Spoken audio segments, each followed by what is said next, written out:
Welcome back to the Road Show. This morning in the buzz, could be a buzz. We told you last week Rhode Island's medical marijuana program has now been put on hold due to a possible conflict with federal law. This is really interesting, actually. For the time being, the marijuana dispensaries that were slated to open this summer in Portsmouth, Warwick, and Providence are going to remain closed. But despite the setback, the marijuana spinoff industry is still booming in the Ocean State.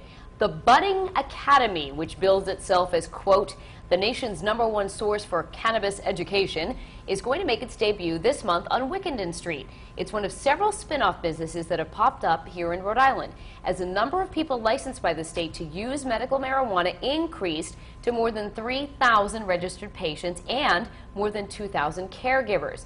Now, patients can grow a limited number of marijuana plants at home, as well as use marijuana for medical reasons. Caregivers may only grow a limited number of plants for someone else. The Budding Academy will be the first of 11 marijuana schools to open nationwide. The other 10 will be in locations with medical marijuana programs like California. Several other supply stores that sell everything short of the drug itself are also going to be opening up in Rhode Island if they haven't already. All right, I don't think it's surprising. What do you think? No, not at all. No. Especially, they said, with the growth up to now, like 3,000 and 2,000 people that are officially, can grow this legally. So I feel like they need to do it right. Yeah. If they're doing it for health reasons, they need to know how to prepare it and how to grow it. And like they said, they're selling everything but the drug itself. I think that it is amazing to see how many people have added to the list, and also what are doctors now using as sort of an acceptable illness, sickness condition? Well, they'll prescribe it. Don't you think it seems like it's becoming a little more what level broad, of severity kind of? A lot more ailments added to the list. I don't know. It's a really weird topic. For example, I read somewhere over the weekend that Representative Watson, who claimed that he needed the marijuana for pancreatic condition, apparently, according to the medical marijuana hand guide, marijuana does nothing for pancreatitis or whatever. Pancreatitis. No kidding. So, if that's true, if that's an example of, and I used to live over there on Wickenden Street near there, and there's some people over there that enjoy the cannabis. Yeah, on that side of the the artsy area, and a little bit more laid back and liberal, and it's just perfect. It's imagine that they're opening a store on cannabis education right there on Wickenden Street. So what are they? Do you think they're going to somehow screen the people that they sell things to? I know they're not selling the drug itself, but if you're going in there and buying the supplies, clearly you're going to be growing marijuana, but there's been places like that in Rhode Island, whether you are legally able to do it or not. There's like a place I remember when I lived over in Edgewood, Patuxent area, there was a place called Funky Thing, spelled with a PH, and it was like, you could see the stuff like right in there, so it's not like anything new. It's not anything new at all.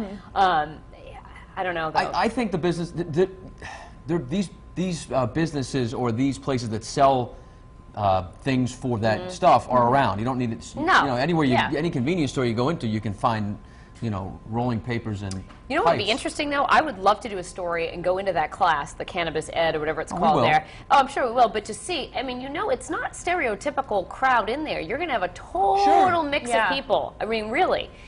People who smoke marijuana, it's like a whole wide range of different people I who believe, enjoy it. I can believe that marijuana would help ease the pain for people that need it. I really do. Because for people that don't need it, it eases the pain. It eases a lot of things. Like alcohol does too. There's so many exactly. things that help numb the pain. So, but anyway, it's not surprising to see this, though. But it is interesting to see it expand even more. So, I'm curious to see what people are saying today. Let's head over to Courtney to see what people are saying online. Joey B. wanted to remind you it's funky stuff in Edgewood. But with the PH, you were right. They're not surprised at all, but we do have a couple of comments on the blog and on Facebook and a poll you can vote in. So here's what everyone's saying on the blog. Jerry and Joe says they're not surprised. Jerry said marijuana supply businesses have been flourishing in Rhode Island since 1968. And Jean said just make it legal and get it over with.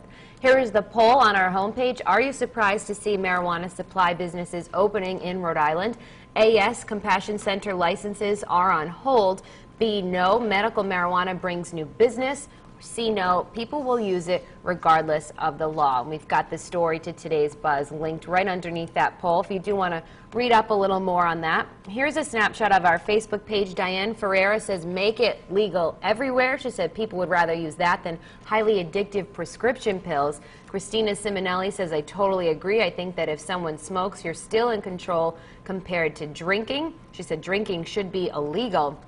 And Melissa Grucci says legalization of marijuana would benefit our country. We are in such a deficit. Why not legalize it and tax it like you tax everything else? So if you want to weigh in the poll, you have till 9 o'clock to do that, and then we'll reveal what all of you feel and say about today's buzz.